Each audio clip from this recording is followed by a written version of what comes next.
274 பேர் உயிரிழந்த அகமதாபாத் விமான விபத்து முன்கூட்டியே கணித்த சாமியார் இணையத்தில் வைரலான வீடியோ. அதாவது பார்த்தீங்கன்னா, இந்தியாவில் உள்ள குஜராத் மாநிலத்தில் அகமதாபாத் விமான நிலையத்தில் லண்டனுக்கு புறப்பட்டு சென்ற ஏர் இந்தியா நிறுவன பயணிகள் விமானம் மேலே பறந்த சில நிமிடங்களில் வெடித்து சிதறியது.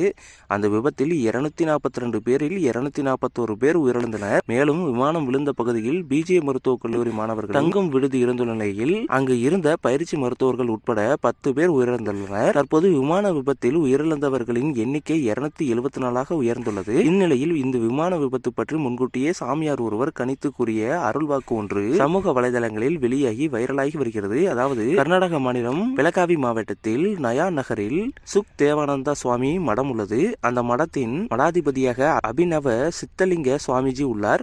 அவர் கடந்த ஏப்ரல் மாதம் 20ஆம் தேதி மடத்தின் திருவிழாவில் எதிர்காலம் குறித்து அருள்வாக்கு கூறியுள்ளார். அந்த அருள்வாக்கில் வரும் நாட்களில் நாட்டில் பல தீ விபத்து ஏற்படும், அதுவும் பெரும் விமான விபத்தில் பயங்கர தீ விபத்து ஏற்பட்டு ஒரு நகரமே அழியும் என கூறியிருந்தார். இதனை அகமதாபாத் விமான விபத்து குறித்து தான் சாமியார் கணித்துள்ளார் என பக்தர்கள் பலரும் கூறி வருகின்றனர்.